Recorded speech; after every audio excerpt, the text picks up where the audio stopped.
All right, y'all. Peace.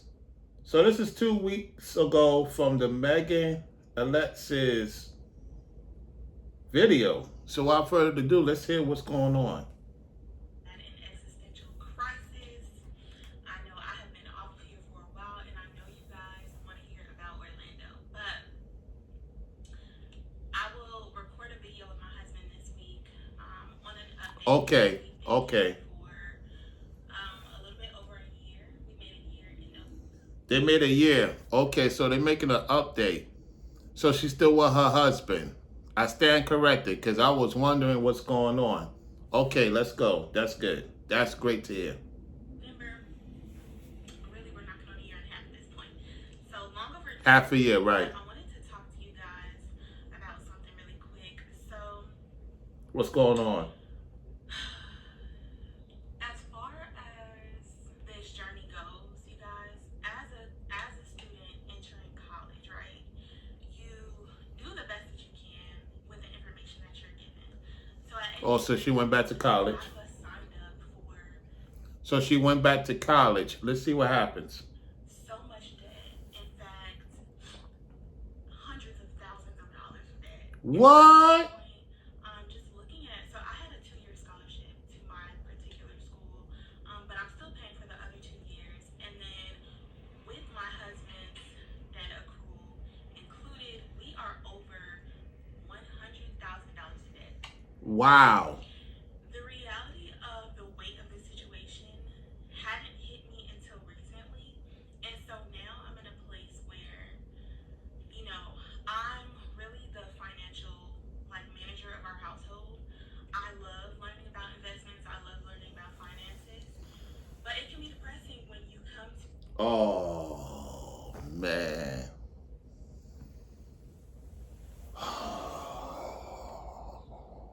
So she's the one who's the brains when it comes to the financial situation. Oh, here we go. Here we go.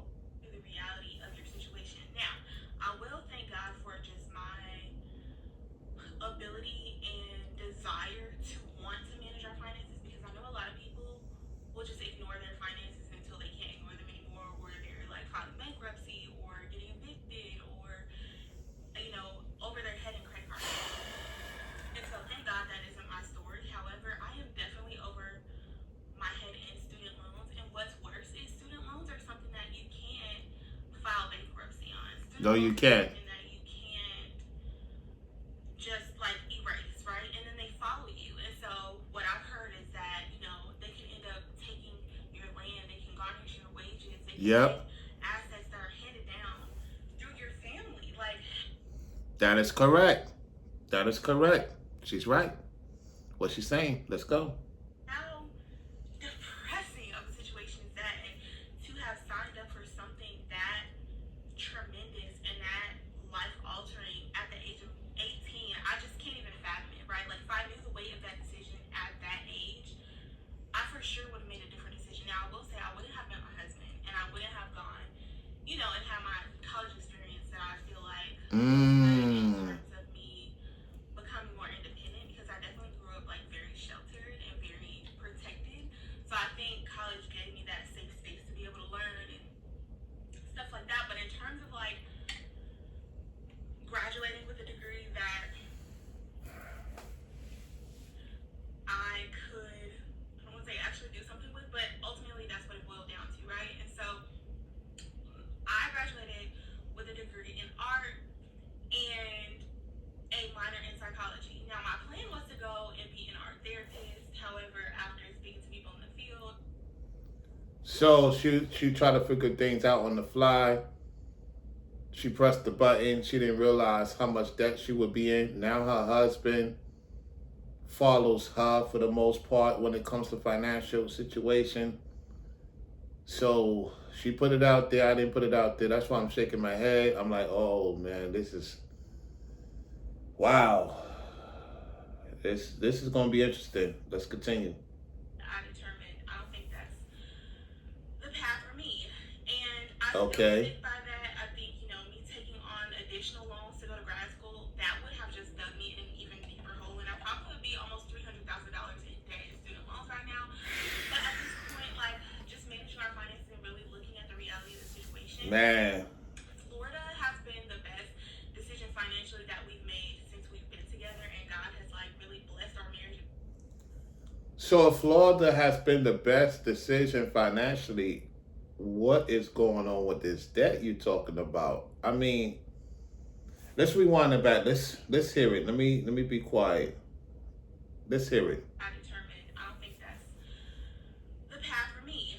And I still stick by that. I think, me taking on additional loans to go to grad school, that would have just dug me in an even deeper hole. And I probably would be almost $300,000 in debt in student loans right now. But at this point, like, just managing our finances and really looking at the reality of the situation, Florida has been the best decision financially that we've made since we've been together. And God has, like, really blessed our marriage and blessed our union to be able to move down here and to be able to save and, do other things with our money. Like, I'm just coming from a personal trainer section.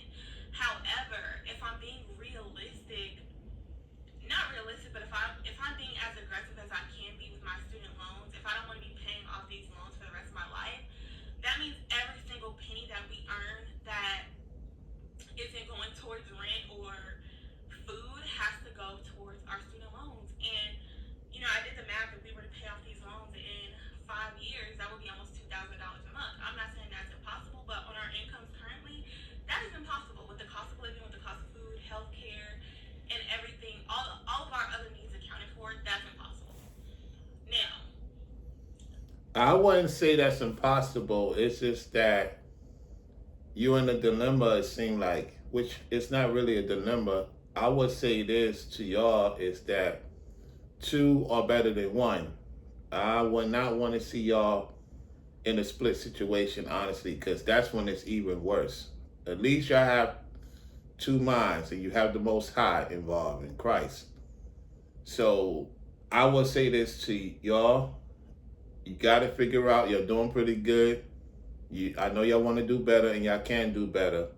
I'm rooting for y'all. It's just, wow. It's tough. It's tough. It's tough for even couples that go through their situation, However, the money's flowing. It's just not flowing the way it's supposed to.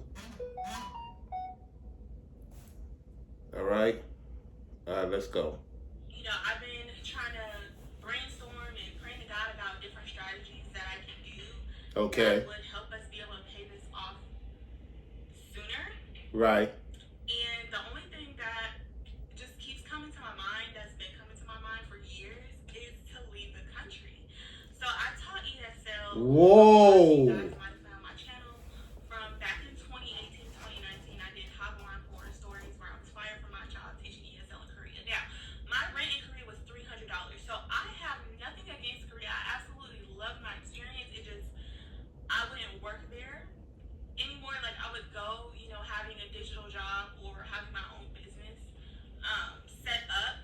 But living abroad is absolutely a brilliant move, especially if you have debt that you want to pay down and you want to decrease your expenses as much as possible. Now, I will say, in countries like that, it is easy to, move in and think stuff is sweet, right? And to, like, overspend because your rent is so cheap and to go out all the time and to party and stuff like that. But I know me, I'm honestly, like, not a partier. Me and my husband are married. We barely go out to drink and stuff like that now as it is. And so I know if we move to a place like that, most of the activities that we do would probably be free. It would be like hiking or something active. If we could buy back time, that is my biggest. That just gives me so much peace. It's like. So they're going through it. She's thinking about moving out the country. He probably had the conversation with her. Interesting. This is interesting. Let's go. The freedom of time. For me, it's not always even the money. It's just the ability to have my time. And so Okay. I know the longer that we have to pay on these student loans, the longer we are delaying that sense of freedom and that sense of, like, actually having control over our life and our finances. And Right. so, I don't know. I know this is like a super radical approach and probably one that you don't hear all the time. But what do you do when your income is limited, right? And you have this astronomical amount of debt, and Yeah.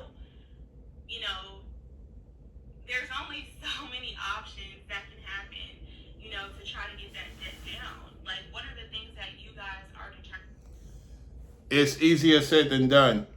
It's easier said than done. You know what I'm saying when it comes to this debt situation. I gotta do some changes right now in real time. Easier said than done. Especially that type of debt. I have no answer for that. That's a serious debt in this day of time. I want y'all to get that figure out as soon as possible. I don't know what type of work they doing now. Let me do something real quick because I want to do something. Let me change something. Okay, let me do this.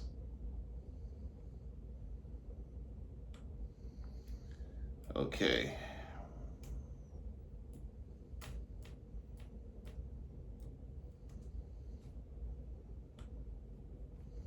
That's what I want to put right there. Okay. Let me get this ready to monetize.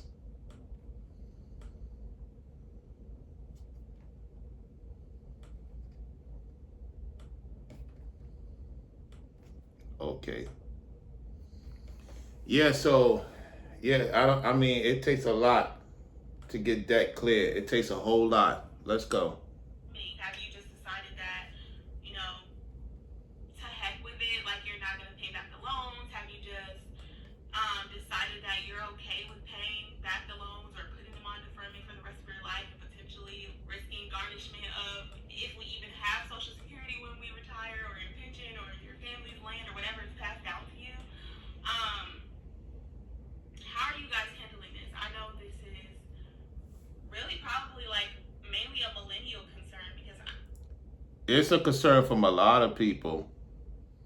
It's a concern from a lot of people, to be honest. It's a concern for a lot of people. You get into something and then all these things start added on to you and you try to figure out how to get it done. Hold on a second, I'm doing something real quick. It's just too much going on. Too much going on. You're just tired of it. So I get that part. All right, let's continue.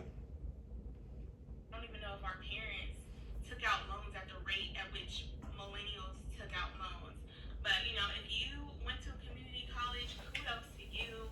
If you are on your way to school, I would say absolutely do your research. Do your research and be sure about the major that you choose and the direction that you want to go. You better do that.